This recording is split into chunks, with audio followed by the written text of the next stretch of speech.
Okay, so this morning we're here.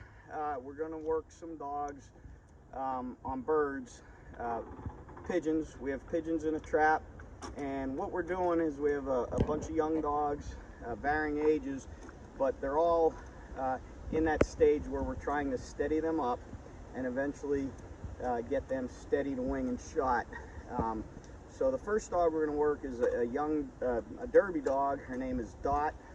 She's owned by Dr. Peter Millett from Edwards, Colorado. And we've run her in some Derby stakes. She's had some success, and we're going to run her in a couple more Derby stakes before the season's over. And what we want to do is get her steadied up a little bit just to reinforce that for the trials. So we're going to work her on a check rope. We have a nice breeze blowing today. We're going to bring her in and try to make it as positive as possible, and get her to stand as long as she can, and then eventually flush the bird and restrain her with the rope. And we do have an e-collar on her, and what we're going to use is the tone button if she would go to move, and actually use it prior to flushing the bird so that she gets used to hearing the tone and then a bird's flushing. And then later on in hunting and training, when we use the tone, she's going to anticipate a bird flushing, and that's going to help in steadying her up. So we'll go ahead and get her out and get her going here. Here, girl. Come on up. So we're going to bring her in the right way on the wind.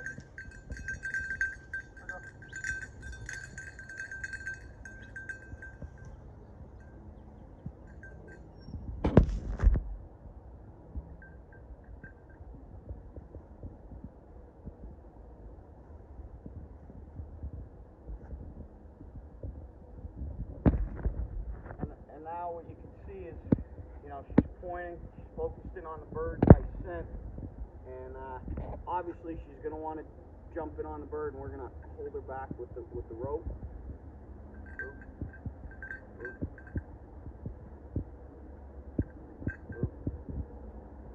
And here's where the collar comes in. Just gave her a little buzz. Now she knows something's going to happen next.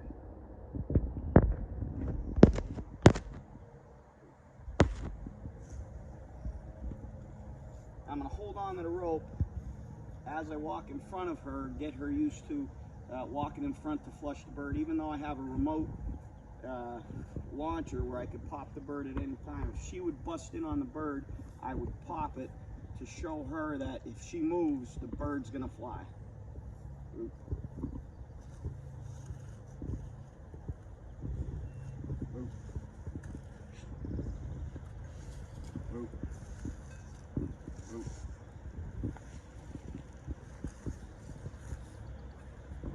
Now I'm in front of her. If we were hunting, I would be kicking around, flushing the bird. She did very well standing. Now we're going to flush the bird.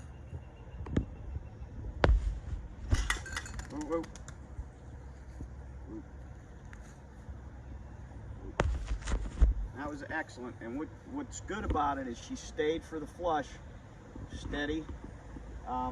And a little trick we have going here is out there, if you could zoom in on that, that's a box of more birds.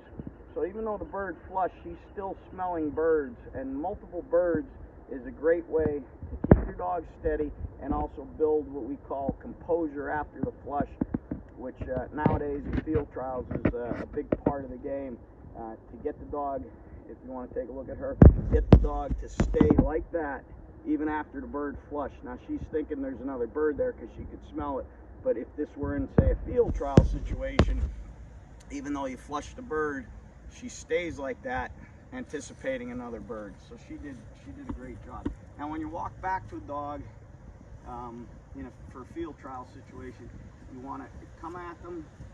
I like to come at them from the side, the front side, and calmly, because if you go back to them too excited, the dog's gonna get what we call happy feet and move around. So you just want to go back to her nice. If she would come at you or move, you have your collar that you could stop her with. Whoop.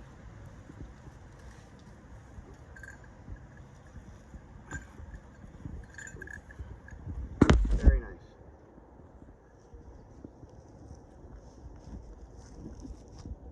Good job.